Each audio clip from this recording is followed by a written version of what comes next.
was on a plane yesterday. We were landing, the internet came back on, and as expected, phones began to come out. The guy 2 rows behind me to my right began to play a video, and it was loud. It sounded like an Instagram reel or something, like everyone could hear it. I waited and waited and waited, 10 seconds, 20 seconds, 30 seconds. I thought someone would say something, maybe starting from those sitting on his row or those sitting directly beside him, but nobody said anything. You could feel the entire section getting really uncomfortable, but everyone stayed quiet.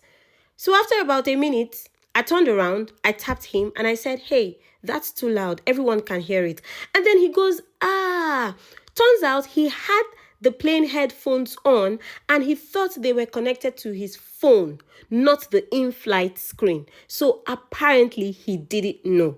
And that got me thinking, why didn't anyone say anything? For a full 60 seconds, everyone sat there uncomfortable. Why? Hi, this is Daria of a Silli-mazing human. The theory being that you can do amazing things and still be silly and goofy all at the same time. I've written about this before. There's an article called Be the Bad Guy I wrote. I'll link it in the show notes. For what possible reason do we not speak when we're uncomfortable or when we think that saying a truth could make someone else uncomfortable? How did we as a people get here? Seriously, I don't know. I see it everywhere. For example, at work, a colleague is obviously flunking. You would find people smile to their faces like everything is all right and then go behind and rant to others or their manager. You know the funniest part? If the roles were reversed, would wish someone told us that uncomfortable truth. I see this with kids too. My daughter tells me some weird stories from school and I'm like, what the hell? You would find that her friend group would even hug a person, console them, when it's very obvious they're throwing tantrums for no good reason. The friends are thinking it, but they just feel like they are supposed to validate feelings and say nothing, so they say nothing.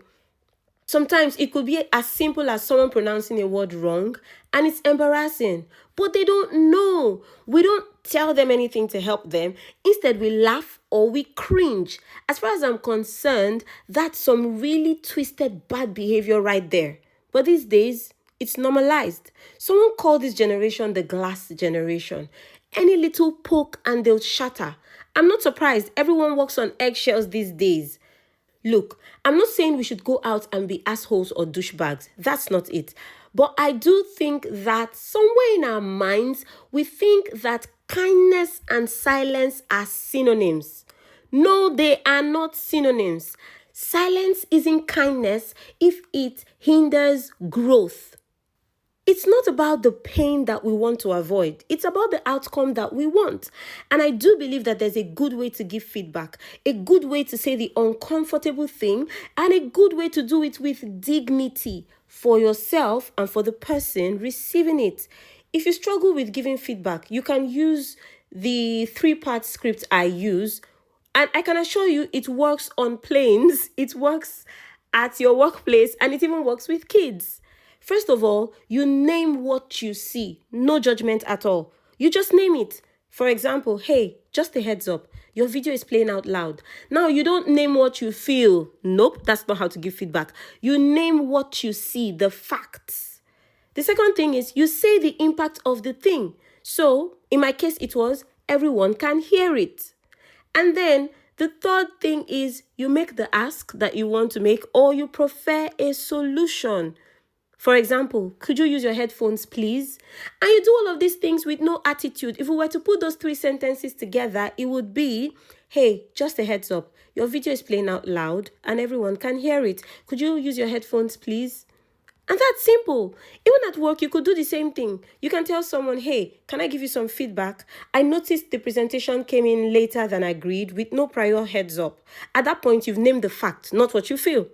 You can then go ahead to say the impact. That threw off our timeline and we couldn't do the reviews and polishing that we intended to do before it went out to management. Now you have stated the impact. Now you can make an ask by saying, can we figure out a better way for next time? Or you can prefer a solution like, Next time, if you run into any issues, can you let the team know earlier so we could step in? It's simple and it's effective. As far as I'm concerned, the only way we can stop being the glass generation is by practice. So I'm challenging you to go out there and go say some uncomfortable truth. You can start small and keep working those muscles. And before you know it, you become a feedback expert. So let's go.